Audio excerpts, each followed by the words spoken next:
und herzlich willkommen auf Veras Blockflötenkanal. Heute möchte ich dir mal 5 Dinge aufzeigen, die du beim Üben und beim Blockflötespielen nicht tun solltest und womit, wenn du sie nicht tust, dein Blockflötenspiel direkt viel schöner wird. Falls du mich noch nicht kennst, mein Name ist Vera Petri und ich gebe euch Tipps zu besserem und schönerem Blockflötenspiel.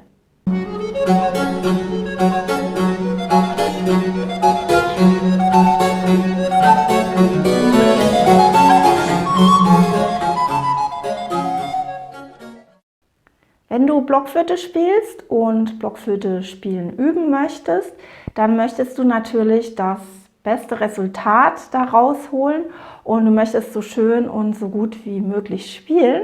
Und da gibt es so ein paar typische Denkfehler, die vorkommen können, wenn du übst und wenn du spielst, die ich immer wieder entdecke bei meinen Schülerinnen und Schülern und die oft unbewusst ablaufen. Und wenn man sie unterlässt, wird das Blockflötenspiel direkt viel schöner. Das erste, was ich dir dazu nennen möchte, ist, knüpfe keine falschen Verbindungen beim Üben. Das kann zum Beispiel sein, was sehr häufig vorkommt, dass du automatisch denkst, hohe Töne muss man lauter blasen, damit sie herauskommen aus der Blockflöte. Das erlebe ich also sehr, sehr oft bei Schülerinnen und Schülern. Ein hoher Ton spricht nicht an und sofort wird intuitiv versucht, etwas lauter zu blasen. Genauso kann es auch umgekehrt vorkommen, dass du bei tiefen Tönen, wenn die vielleicht nicht gleich ansprechen, denkst, oh, ich blase mal ein bisschen vorsichtiger. Vielleicht denkst du das gar nicht, vielleicht machst du das auch automatisch.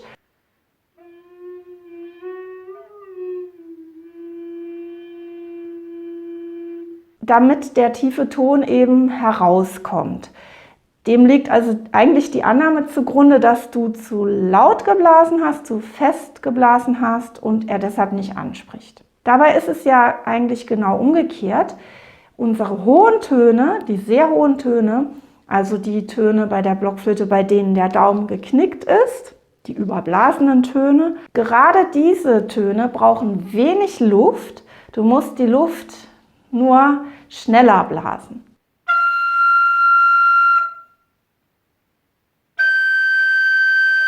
Und diejenigen unter euch, die schon einige Videos von mir gesehen haben, die wissen das, ich wiederhole mich da. Aber ich stelle, wie gesagt, immer fest, dass das im Eifer des Gefechts, wenn jemand mitten im Stück ist und das Problem hat, dass da ein hoher Ton auftaucht, das vergessen wird. Also da kannst du darauf achten, dass wenn du einen hohen Ton spielst und erst recht, wenn er nicht ansprechen möchte, dass du sofort denkst, aha, nicht viel Luft, aber die Luft schnell blasen und dazu noch eine deutliche Artikulation, einen Zungenstoß, der eher Richtung Tü geht als Dü.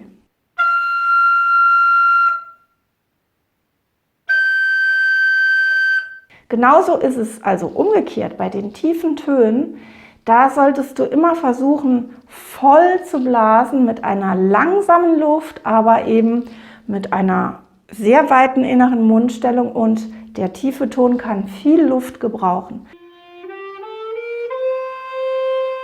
Wenn er nicht anspricht, liegt es ganz oft an anderen Dingen, an deiner gesamten Haltung, an der Haltung der Finger und auch daran, dass dein Atem vielleicht nicht gut gestützt ist. Aber was du auf jeden Fall vermeiden solltest und ab jetzt nicht mehr diese Verlinkung legen sozusagen, ist, dass der tiefe Ton vorsichtig geblasen werden muss, dass er ganz wenig Luft braucht. Natürlich gibt es auch eine Grenze der Luftmenge, wo dann der Ton überkippt. Das musst du gut rausbekommen bei deiner Blockflöte. Aber achte darauf, dass du nicht automatisch denkst, hoher Ton laut, tiefer Ton leise. Dann kommen wir zum zweiten Ding, was du unterlassen kannst und sofort wird dein Üben effektiver sein, effizienter und weniger mühevoll, indem du nämlich dir nicht sagst, ich übe erst die Töne, ich probiere erst die Töne und dann kümmere ich mich um die musikalische Gestaltung. Was häufig passiert, was ich ganz, ganz oft erlebe, dass ein Blockflötenspieler oder eine Blockflötenspielerin ein neues Stück probieren möchte und dann erstmal probiert, was man natürlich machen kann. Natürlich, du musst ja erstmal das neue Stück erkunden, du willst es mal durchspielen, völlig klar, dass du dich jetzt nicht hinsetzt und das erstmal theoretisch analysierst und erstmal die Töne alle benennst, ist klar, du guckst dir das an und möchtest das spielen. Was dann aber ganz oft passiert, ist, dass jemand ganz leise und vorsichtig mal die Töne probiert.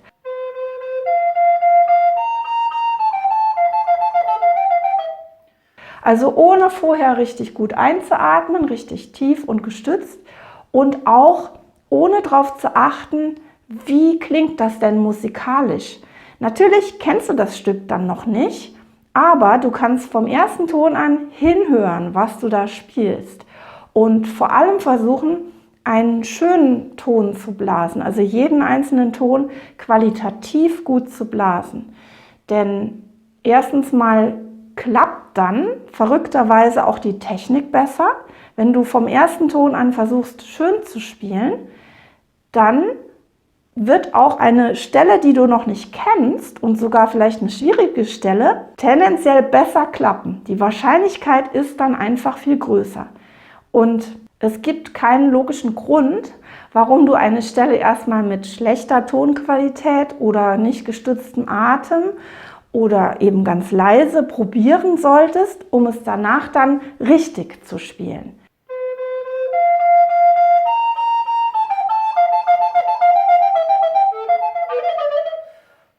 Du solltest stattdessen versuchen, jeden Ton, den du spielst, schön und vom Ton her schön zu spielen und gleich hinzuhören, was ist hier musikalisch los. Du kannst ja das Tempo entsprechend anpassen, also erstmal langsam genug probieren, sodass du auch mit deinem Gehör mitverfolgen kannst, was passiert hier eigentlich.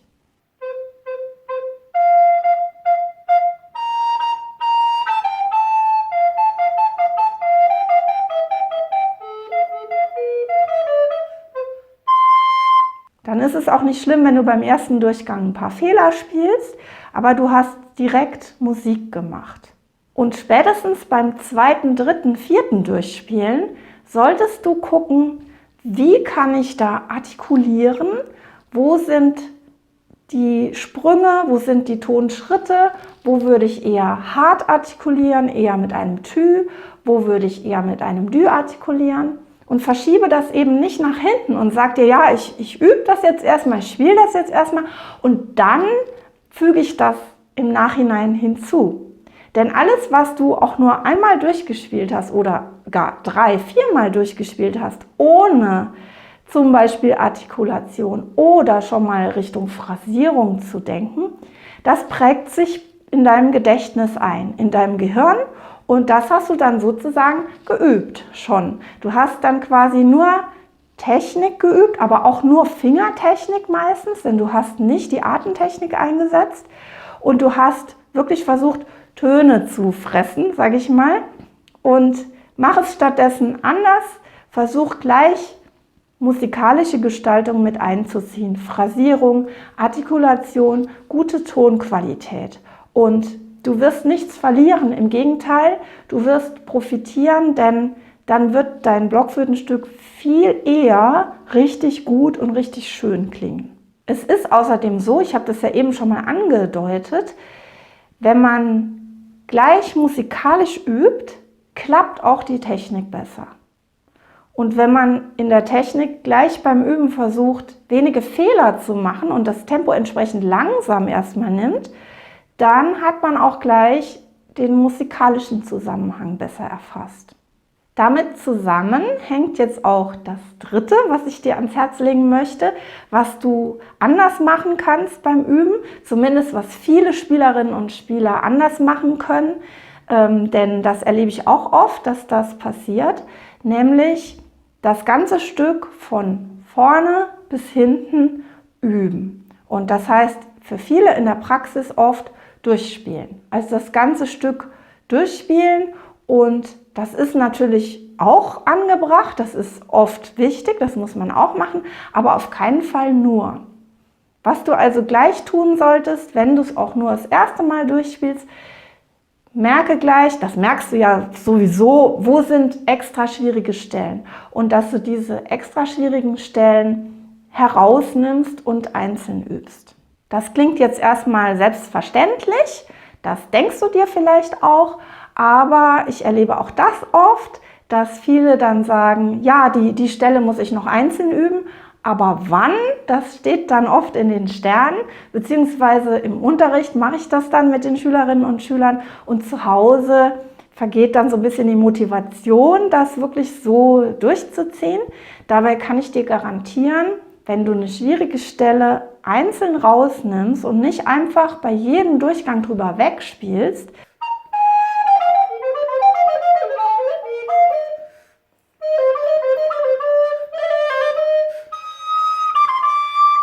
dann wirst du die viel eher können und wirst das gesamte Stück viel eher schön spielen können.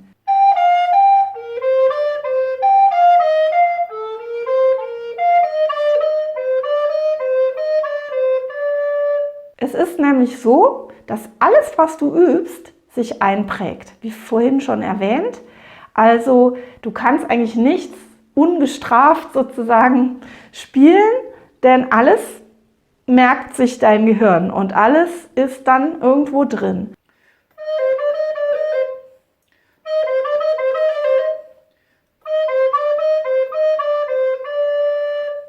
Also knöpf dir gleich eine schwierige Stelle vor und übe die auch auf die richtige Art.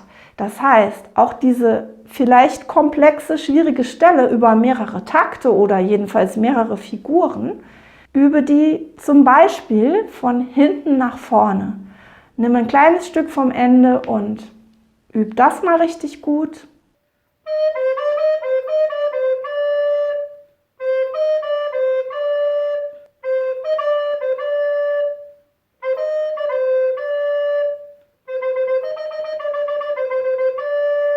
Und dann gehst du vielleicht weiter nach vorne und das kannst du natürlich auch vom Anfang der Stelle machen und dann immer was dazu nehmen. Aber das von hinten nach vorne üben, das finde ich ganz praktisch und ganz gut, weil du dann den Schluss immer schon gut kannst.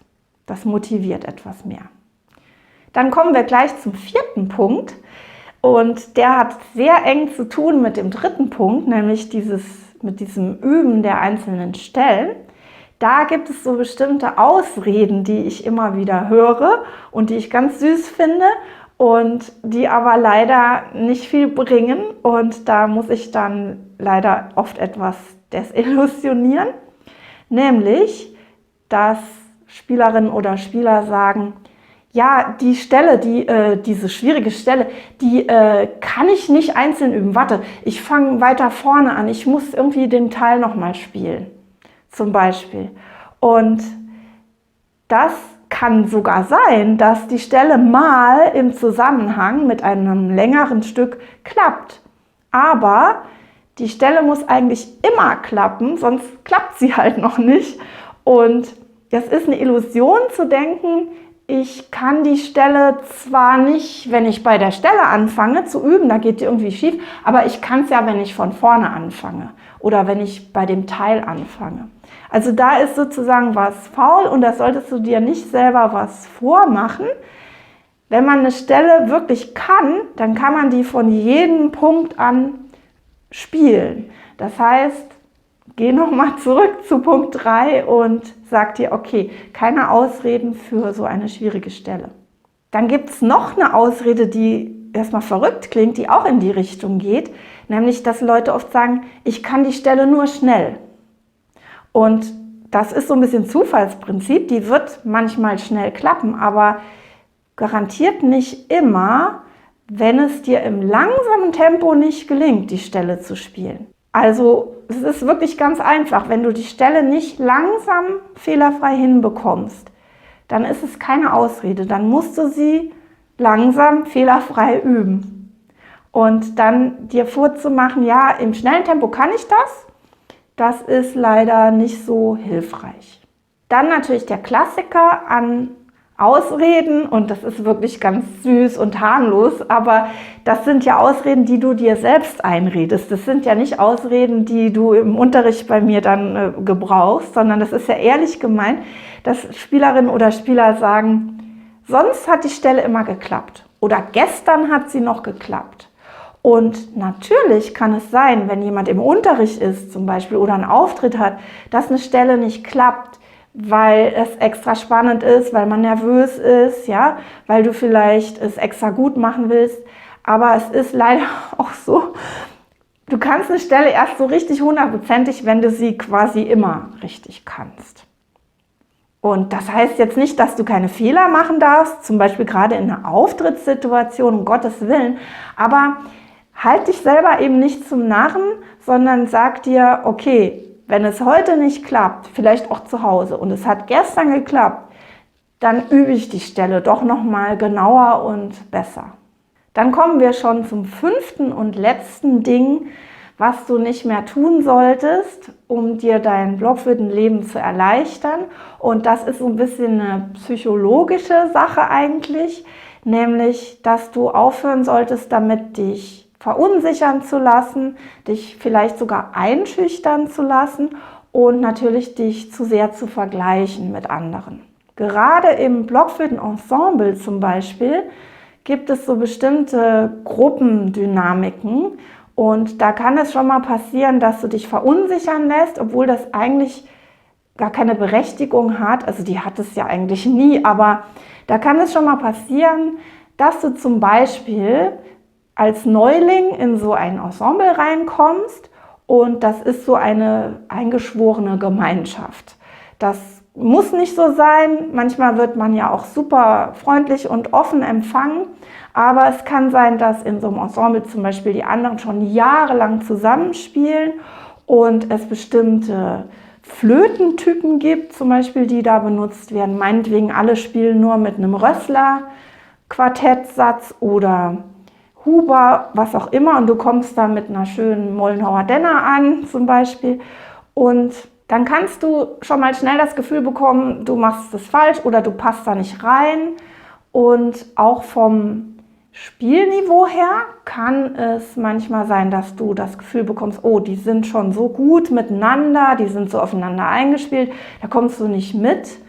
Und da kann ich dich wirklich entwarnen, sozusagen, dass natürlich es bestimmte eingespielte Muster gibt in so einem Ensemble, dass es aber wenige Ensembles gibt, die in allen Facetten wirklich perfekt spielen sozusagen, dass du da nicht reinpassen könntest. Also vielleicht spielen die super vom Blatt alle, weil die schon seit 10 Jahren oder 15 Jahren alle Stücke vorgesetzt bekommen und die vom Blatt spielen. Und die können vielleicht perfekt in Halben zählen und du kriegst das gar nicht hin. Obwohl du vielleicht im Einzelunterricht total fit bist und deine Barocksonaten spielst und vielleicht sogar eine bessere Einzeltechnik hast als die meisten da.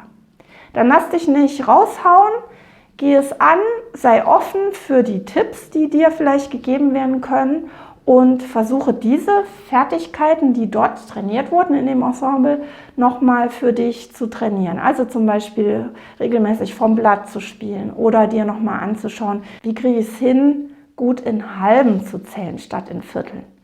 Denn gerade dieses ist ja sowas, was ganz viel im Ensemble gemacht wird und in den Einzelstunden im Unterricht nicht so häufig, außer wenn du frühbarocke Sachen spielst. Und lass dich da nicht gleich entmutigen. Und ich sagte ja vorhin, das ist auch so eine psychologische Sache. So eine Gruppe von Leuten, die kann erstmal ja entweder sehr offen sein, die kann aber auch das Gefühl haben, okay, da kommt jetzt jemand Neues, das wollen wir uns erstmal anschauen, wie die oder der spielt und passt das denn bei uns rein? Die haben sozusagen auch ihre Befürchtungen, ob du da jetzt reinpasst in das Ensemble oder nicht und ob das alles funktioniert, genauso wie du auch unsicher sein kannst, wenn du da als Neuling in die Gruppe reinkommst. Ich kann mich da selber noch dran erinnern, ich habe ja früher ganz spät erst Unterricht bekommen und kam erst über die Kirchengemeinde, wo die alle Blockflöte gespielt haben in Ensembles, wieder wirklich zur Blockflöte, sodass ich gewusst habe, okay, diesen Weg kann ich gehen, um das richtig gut zu lernen, und bin so auch zum Blockflöte-Studium gekommen. Aber es hatte den Anfang in diesem Kirchenensemble, und da gab es in meiner Heimatstadt verschiedene Ensembles, und im großen, im Erwachsenenensemble, das ich später auch geleitet habe, nach nicht allzu langer Zeit, habe ich auch erstmal als Spielerin mitgemacht, und da wurde gleich vorher gefragt, du spielst doch barocke Griffweise, oder? Und das war gar nicht böse gemeint, sondern die haben da eben alle gute Blockflöten gehabt und alle mit barocker Griffweise gespielt. Und ich hatte zu dem Zeitpunkt tatsächlich keine Ahnung, was barocke Griffweise ist und was der Unterschied ist. Ich wollte das aber so gerne, dass ich dann todesmutig gesagt habe, ja, ja, klar, weiß ich, und habe mir das dann abgeguckt bei den anderen. Aber das war erstmal einschüchternd, und es hat alles super geklappt, aber natürlich ist das erstmal spannend, und im Nachhinein denke ich, ich hätte mich überhaupt nicht verunsichern lassen brauchen, aber naja, so ist das eben häufiger. Und ja, das kann ich dir nur als Tipp geben, auch wenn du dich jetzt vergleichst mit tollen Aufnahmen oder mit deinen Mitspielerinnen und Spielern, die vielleicht wirklich noch besser spielen technisch, oder wenn du in einer Gruppe drin bist oder in einem Kurs, wo du denkst, wow, die können ja alle mehr als ich. Es gibt immer welche, die besser sind, es gibt immer welche, die schlechter sind, und wenn du da anfängst, dich verrückt zu machen, dann wirst du nicht glücklich. Also konzentriere dich auf deine eigenen Fertigkeiten und verbessere die, unter anderem mit den 4 Tipps, die ich dir jetzt vorhin schon gegeben habe, und fokussiere dich darauf und überleg dir immer noch mal, wozu spielst du denn eigentlich Blockflöte? Für dich selbst oder um für andere schön Musik zu machen, aber nicht um besser oder schlechter zu sein oder dich messen zu müssen mit anderen. Ja, das waren meine 5 Tipps für heute zu 5 Dingen, die du unterlassen kannst, um besser und schöner Blockflöte zu spielen.